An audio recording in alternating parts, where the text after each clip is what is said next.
Assalamualaikum warahmatullahi wabarakatuh. Saya bersama Biker Subuhan Pekanbaru Riau. Bagi yang sudah bergabung, istiqomah. Bagi yang belum, segera bergabung. Kiamat sudah dekat. Berkah selalu, sukses. Assalamualaikum warahmatullahi wabarakatuh. أجمعين اللهم لا علم لنا إلا ما علمتنا إنك أنت العليم الحكيم حسبنا الله ونعم الوكيل نعم المولى ونعم النصير ولا حول ولا قوة إلا بالله العلي العظيم. Alhamdulillah, bersyukur kita kehadiran Allah Subhanahu wa taala. Pada malam ini masih diberi kesehatan dan kesempatan dapat sama-sama hadir di rumah Allah ini untuk melaksanakan solat maghrib berjamaah. Kemudian kita lanjutkan dengan majlis ilmu mengkaji ayat-ayat Allah Subhanahu wa taala. Bapak Ibu kaum muslimin dan muslimat jamaah yang dimuliakan Allah, kajian kita pada malam ini kita coba mulai mengkaji tafsir surah Yasin, surah yang ke-36 dalam Al-Quranul Karim. Rasanya surah ini perlu untuk kita kaji, mengingat ini salah satu surah yang paling sering dibaca dalam masyarakat kita. Bahkan mungkin kalau kita hitung-hitung, ada orang sudah ratusan kali dia baca surah Yasin. Bahkan tidak menutup kemungkinan ada orang sudah sampai ribuan kali dia membaca surah Yasin. Sungguh sangat naif jika kita tidak mengetahui apa sesungguhnya kandungan surah Yasin yang sering kita baca itu. Makanya pendedahan makna surah Yasin ini perlu untuk disampaikan, sehingga saat kita misalnya membaca surah Yasin, kita tidak kosong dari makna-makna ayat yang dibaca. Baik, sebelum kita membahas ayat-ayat Allah Ta'ala dalam surah Yasin ini, kita lihat dulu sedikit muqaddimah kepada surah Yasin ini. Yang pertama, surah ini disebut dengan surah Yasin, sebagaimana Allah Ta'ala membuka surah ini dengan Yasin.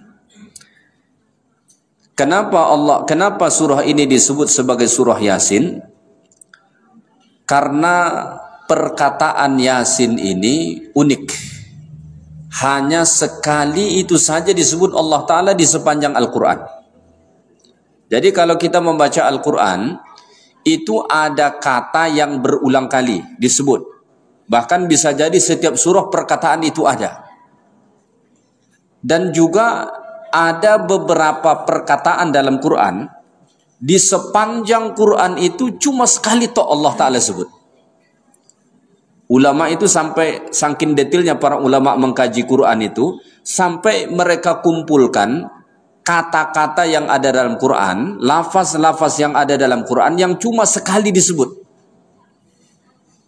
Dari sekian ribu ayat dalam Quran itu, sekian ratus ribu kata, cuma sekali Allah Ta'ala sebut, nggak pernah berulang kali. Salah satunya Yasin.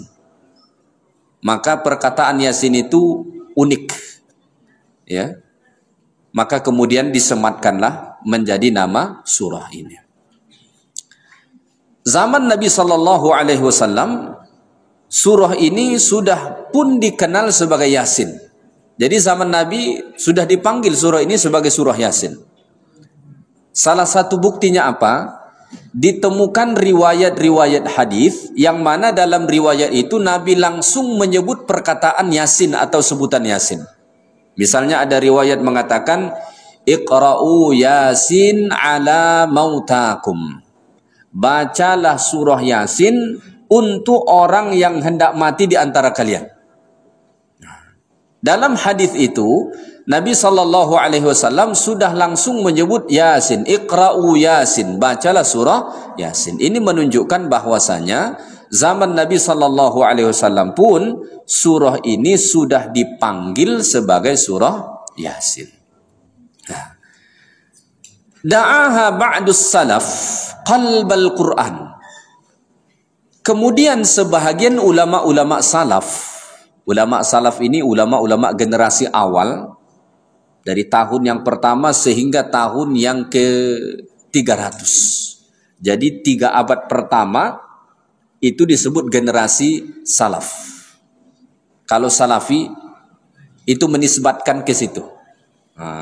Ya. Maka salafi di ujung itu ada ya. Ya itu disebut ya nisbah. Mereka menisbahkan diri kepada generasi 3 abad pertama itu. Itu maksud salafi itu. Menisbatkan diri ke 3 generasi pertama itu. Gitu. Ya. Tapi bukan berarti mereka saja pengikut salaf. Kita pengikut salafus saleh. Ya. Baik. Da'ah ba'dus salaf, sebahagian ulama salaf menyebut surah Yasin ini sebagai surah qalbul Quran, jantungnya Al-Quran. Maka kalau ada orang kan bilang begini, apa-apa kok yang dibaca surah Yasin begitu, kenapa enggak surah yang lain begitu? Ya sebetulnya enggak ada salahnya baca surah lain juga. Misalnya kita buat majelis Al-Baqarahan begitu. Cuma kita kan khawatir 3 orang cuma yang hadir. Kenapa? Walaupun disediakan jamuan makan, jamaah mikir, wah 286 ayat panjang betul katanya kan. Alasan lain kenapa kita sering membaca surah Yasin, itu ulama salaf atau sebahagian ulama salaf itu menyebut Yasin itu sebagai surah qalbul Quran, jantungnya Quran. Kalau sudah disebut jantungnya Quran dalam diri kita ini, apa yang paling penting? Salah satu organ terpenting dalam diri kita jantung. Makanya masalah dikit dengan jantung ini bisa lewat kita kan? Nggak usah pecah, kesumbat aja bisa lewat kita kan begitu. Sangat penting gitu.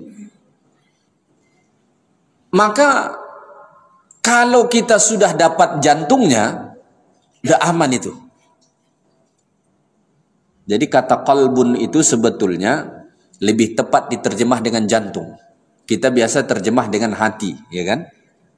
Sebetulnya dalam organ kita ini kan ada hati, ada jantung. Kata qalbun itu sebetulnya lebih tepat dimaknai dengan jantung. Coba. Ada orang mengatakan berdebar hatiku. Iya kan? Hati di mana letaknya? Ini di tubuh kita ini, di mana letak hati? Di sini. Liver itu di sini. Pernah nggak terasa bergetar di sini? Bergetar hatiku. Enggak. Yang berdebar itu di mana? Jantung.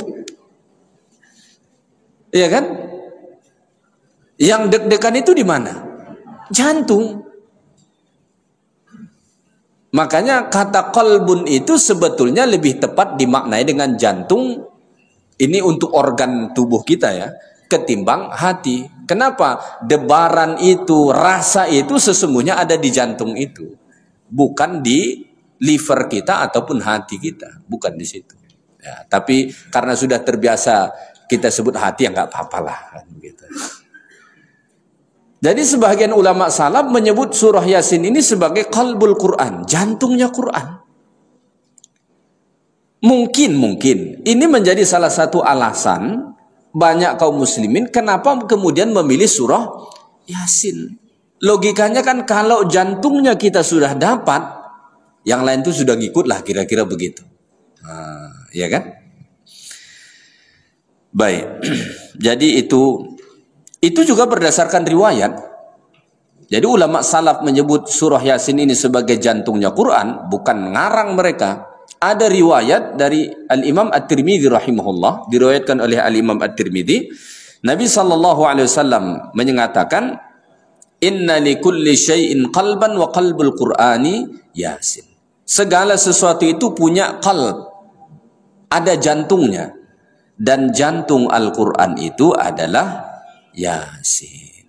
Jadi ini dari sisi nama. Kemudian surah Yasin ini termasuk bagian dari surah Makkiyah.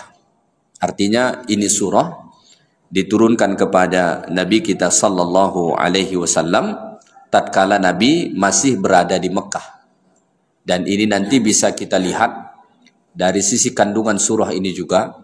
yang sangat sesuai dengan konten-konten surah Makkiyah. Konten surah Makkiyah itu apa? Seputar akidah. Al-Imam ada kitab yang dikarang, kitab tafsir yang dikarang oleh Al-Imam Muhammad Ali As-Sabuni, kitab tafsir Safwatut Tafasir nama kitab ini. Beliau itu menyimpulkan dari 80 ayat lebih surah Yasin ini itu berbicara tentang tiga konten utama. Jadi kalau kita simpulkan berapa semua jumlah ayat dalam surah Yasin? 80 berapa? 83 ayat. Dari 83 ayat itu Ali As-Sabuni menyimpulkan pembicaraan kontennya itu tentang tiga saja. Kalau kita kumpulin semua ayatnya itu tentang tiga ini saja. Apa yang pertama? Al-imanu bil ba'thi wan nusyur. Konten pertama, penekanan akan keimanan akan hari kebangkitan dan dikumpulkan di padang mahsyar. Menekankan tentang itu supaya kita percaya, beriman bahwa suatu hari kita akan dibangkitkan dan dihimpunkan di padang mahsyar. Itu judul pertama. Yang kedua, wa qissatu ahlil qaryah, kisah penduduk suatu negeri. Nanti kita akan sampai ke kisah itu, ya. Wadrib lahum mathalan ashabal qaryah, ya. Ada penduduk satu negeri, didatangi 3 orang rasul, didakwahi nggak mempan, sampai nanti ada seorang laki-laki datang dari pinggir kota, waja'a min aqsal madinati rajulun yas'a qala ya qaumi ittabi'il mursalin. Itu konten kedua tentang kisah itu. Yang ketiga, al-adillah wal barahin ala wahdaniyati rabbil alamin.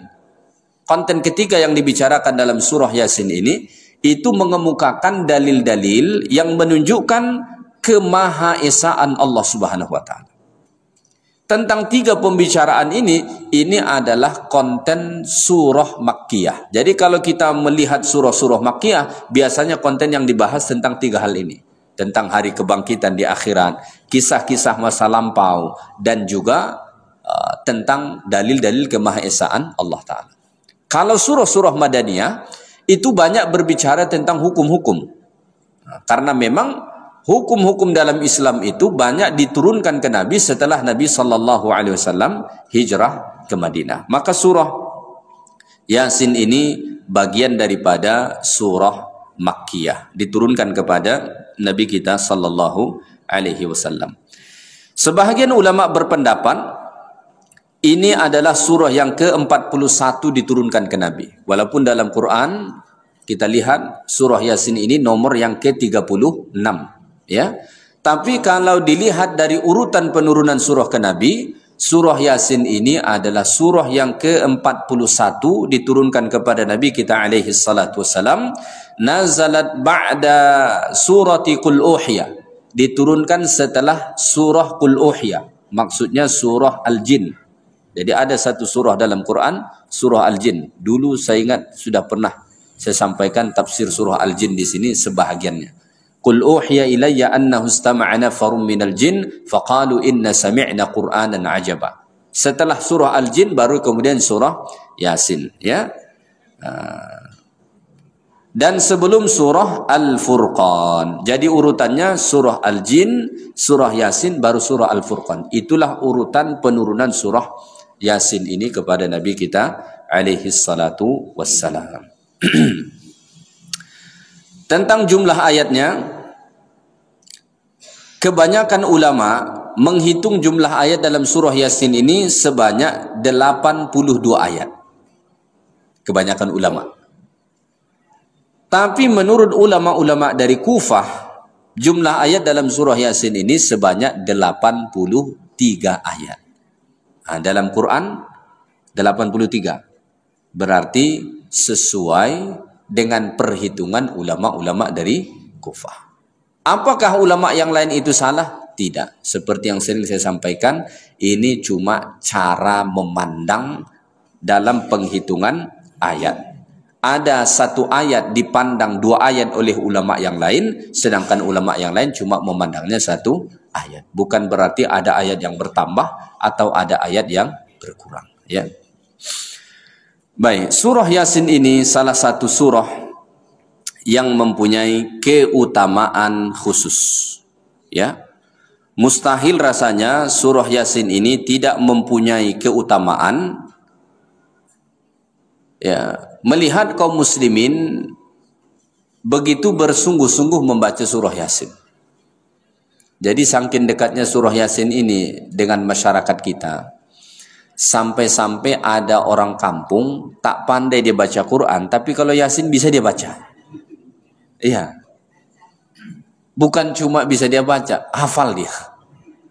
Tapi kalau kita kasih Quran, buka surah yang lain, nggak bisa dibaca sama dia. Tapi Yasin bisa dibaca. Ya. Kedekatan surah Yasin ini dengan kaum muslimin mustahil kalau tidak ada keutamaan pada surah itu.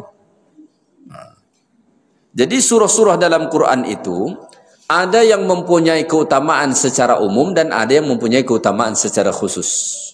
Keutamaan secara umum itu artinya keutamaan itu ada pada setiap ayat dan surah dalam Quran.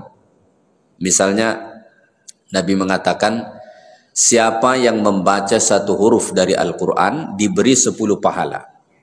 Ini berlaku untuk seluruh ayat dan surah dalam Quran tanpa terkecuali. Maka ini kita sebut keutamaan yang bersifat umum.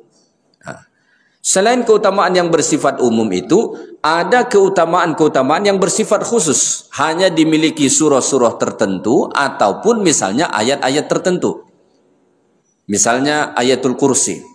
Ayat 255 surah Al-Baqarah. Ya kan? Itu surah mempunyai keutamaan. Bahkan Nabi SAW sampai mengatakan, a'zamu ayatan fil Quran. Ayat teragung dalam Quran, dari sekian ribu ayat itu ayatul kursi. Ayat teragung itu adalah ayatul kursi. Keutamaannya sangat banyak. Contohnya dianjurkan dibaca setelah selesai sholat. Makanya habis sholat kita zikiran baca ayatul kursi. Allahu la ilaha illa huwal hayyul qayyum. La ta'khudhuhu sinatu wa la naum. Sampai seterusnya. Apa keutamaannya kata Nabi? Siapa yang membaca ayat kursi setelah sholat, tidak ada yang menghalang dia masuk surga kecuali mati. Andai kata setelah sholat kita baca ayat kursi, kemudian kita mati, insya Allah akan masuk ke dalam surga Allah Ta'ala. Hanya kematian saja yang menghalang kita daripada masuk ke dalam surga Allah. Sangat banyak keutamaan dari ayatul kursi yang tidak dimiliki oleh ayat yang lain. Nah, surah-surah juga demikian. Ada surah-surah tertentu mempunyai keutamaan khusus tak dimiliki oleh surah yang lain. Misalnya Al-Baqarah punya keutamaan tak dimiliki oleh surah, katakanlah surah Al-Ikhlas begitu. Enggak dimiliki surah Al-Ikhlas. Misalnya apa? Nabi SAW mengatakan, siapa yang membaca surah Al-Baqarah di rumahnya, maka setan-setan bakalan lari dari itu rumah. Mana tahu ada rumahnya yang tiba-tiba diganggu setan begitu, ya kan? Terasa ada gangguan-gangguan di situ begitu. Surah apakah yang dibaca? Berdasarkan hadis Nabi SAW, baca surah Al-Baqarah. Bahkan disebut di dalam satu riwayat, 3 hari tidak akan bisa setan masuk ke rumah. Dulu di Malaysia ada teman saya, dia spesialis peruqyah rumah baru. Jadi rumah itu kalau mau ditempatin, sebaiknya jangan main masuk-masuk aja begitu. Apalagi rumah misalnya udah kosong berapa lama begitu. Sebaiknya sebelum kita masuk ke situ, buatlah baca-bacaan sedikit. Makanya kita itu punya kebiasaan syukuran rumah baru. Sebetulnya syukuran rumah baru itu bukan semata-mata menunjukkan rumah dia yang baru. Enggak. Tapi di situ dibacakan doa, dibacakan zikir, dibacakan tahlil dengan harapan supaya hal-hal buruk menjauh dari rumah itu dan hal-hal yang baik datang ke rumah itu. Jadi teman saya dulu kalau ada orang mau pindahan rumah, dia sering dipanggil untuk meruqyah rumah itu. Saya tanya, kamu baca apa? Dia bilang, saya baca Al-Baqarah. Betul, karena memang begitu disebut dalam hadis Nabi SAW. Cuma kalau ini ditawarkan, jawaban jamaah apa? Panjang betul Ustaz, katanya. Ada yang bertanya, Ustaz, kalau dibuat MP3 saja boleh enggak katanya. Jadi kita ini suka cari yang ringan-ringan ya kan. Diputarkan YouTube saja Al-Baqarah awal sampai akhir begitu. Bacalah. Karena ruqyah itu terjadi kata para ulama berfungsi bukan cuma karena ayatnya tok, tapi juga ada faktor siapa yang membaca. Pernah nggak melihat orang meruqyah? Atau videonya lah paling tidak ya. Apa dia baca? Dia baca Al-Fatihah. Tapi itu orang yang diganggu jin, menjerit-jerit. Yang dibaca Al-Fatihah. Coba kita yang baca. Bisa-bisa diketawain kita. Padahal ayat yang dibaca sama. Zikir yang dibaca sama. Kenapa bisa beda? Ada faktor siapa yang membaca. Jadi kalau handphone yang disuruh baca, ya kan?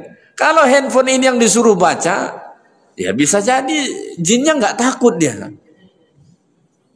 setannya nggak takut dia gitu. Jadi faktor siapa yang membaca itu ada.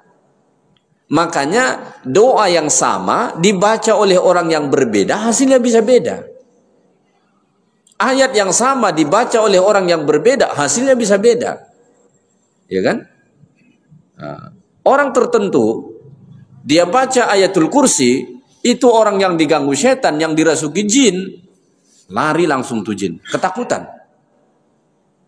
Tapi kalau orang yang biasa-biasa, mau dikhatam pun dia baca Quran tuh, nggak takut jin itu. Makanya Umar bin Khattab itu disebut dalam riwayat, nggak perlu dia baca ayat. Kalau Umar dikatakan lewat di satu jalan, jin itu nggak berani, setan nggak berani lewat di jalan yang sama. Sampai begitu makam Umar bin Khattab itu. Kalau kita di mana kita berada, makin berkerumun dia datang ke situ. Jadi faktor siapa yang membaca itu ada.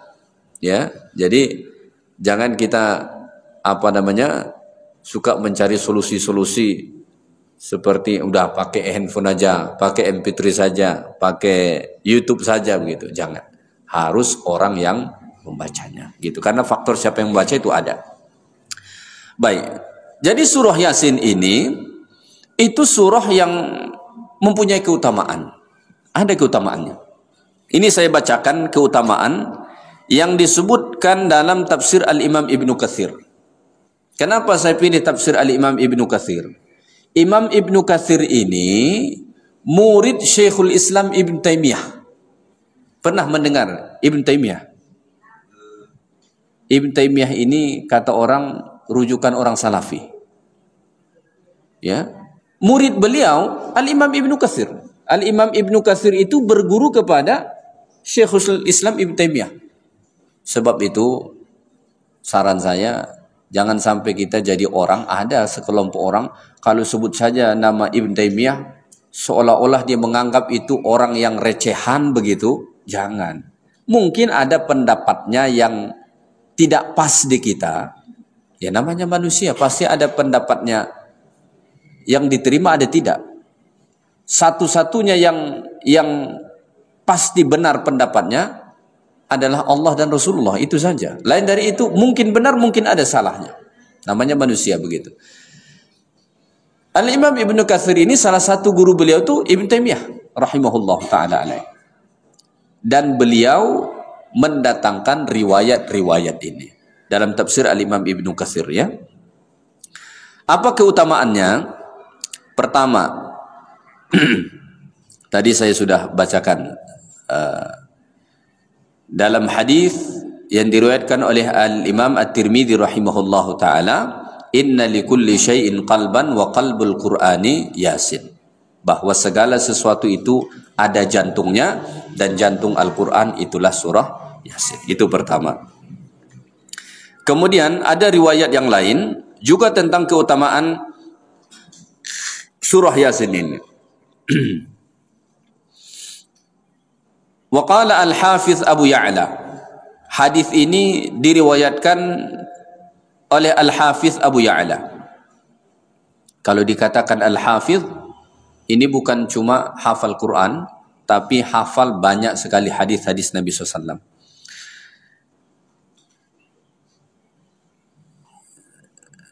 Riwayat ini dari Abu Hurairah radhiyallahu taala anhu, qala Rasulullah sallallahu alaihi wasallam, man qara'a Yasin fi lailatin asbaha maghfuran lahu.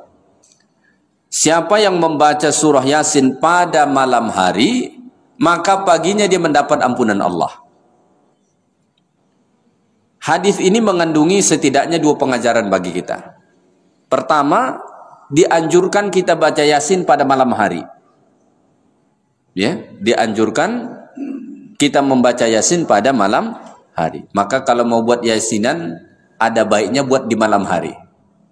Itu satu.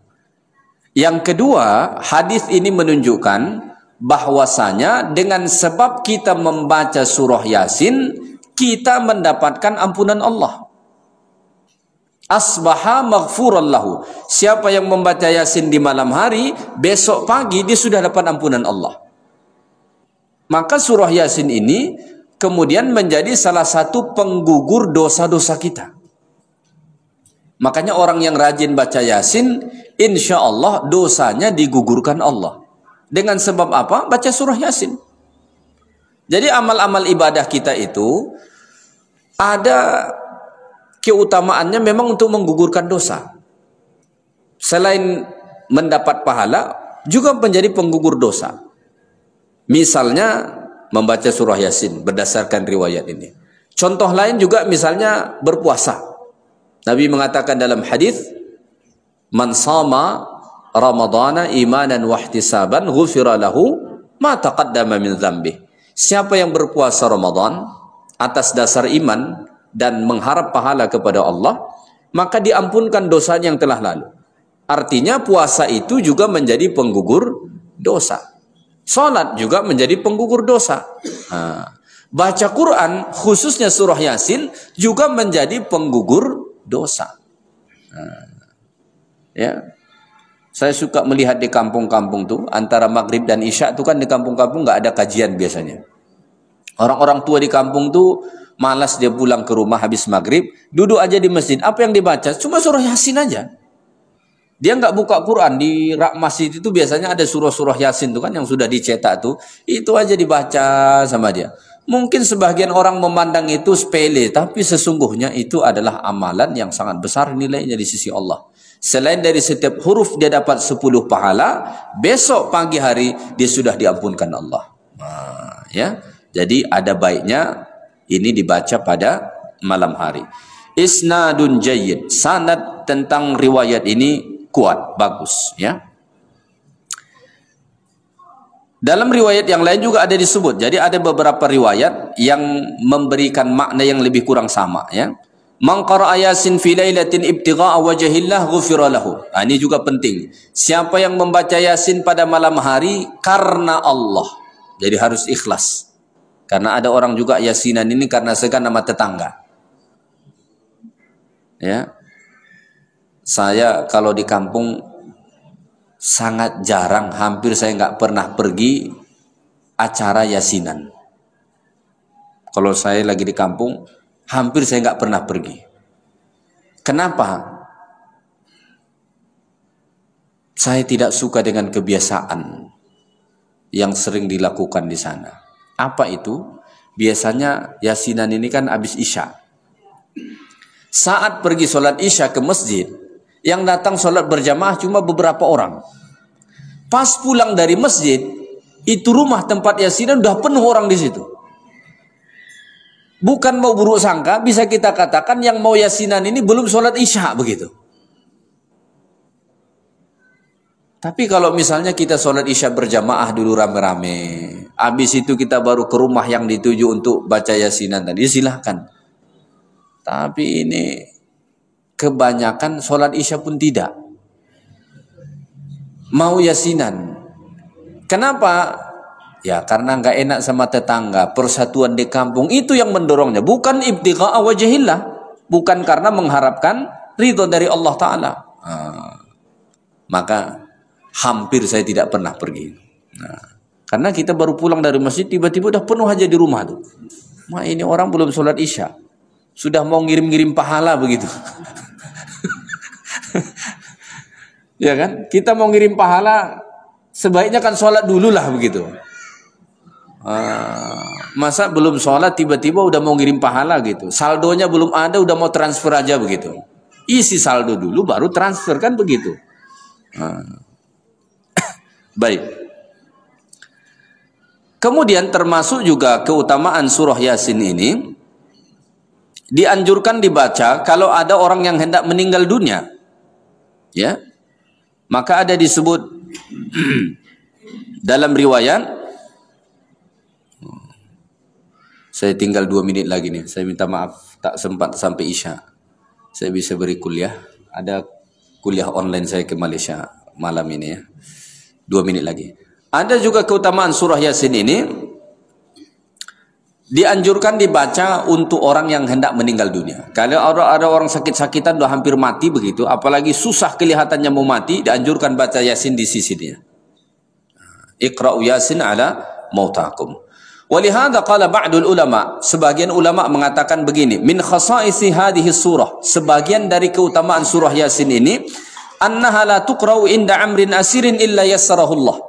Tidak dibaca surah Yasin dalam urusan yang sulit, yang susah, melainkan dimudahkan Allah. Itulah kenapa setiap ada hajat yang dibaca surah Yasin. Kenapa? Kata sebahagian ulama-ulama kita, kalau ada kesusahan, kesulitan, baca Yasin, insya Allah akan dimudahkan Allah. Ya. Wa ka'anna qira'ataha 'indal mayyit litunzil ar-rahmah wal barakah. Maka kaitannya dibacakan Yasin di sisi orang yang hendak meninggal dunia tadi, supaya turun rahman Allah Ta'ala untuk dia dan keberkahan. Waliyashula alaihi khurujur ruh, dan supaya mudah ruhnya keluar. Jangan sampai dibongkar bumbung rumah. Kan ada tuh orang-orang kampung-kampung, tak mati-mati, panjat dulu tuh, bongkar bumbung rumah. Sebetulnya tak perlu itu dibuat. Ya. Tak dibongkar pun itu pasti bakalan mati. Cuma prosesnya mungkin sulit nih matinya. Nah, itu saja. Baik, saya minta maaf, ini saja kajian kita untuk malam ini. Tak sempat sampai masuk waktu Isya karena saya harus ngejar waktu. Yang baik dari Allah, yang kurang dari saya. Subhanakallahumma bihamdik, asyhadu an la ilaha illa anta, astaghfiruka wa atubu ilaik. Assalamualaikum warahmatullahi wabarakatuh.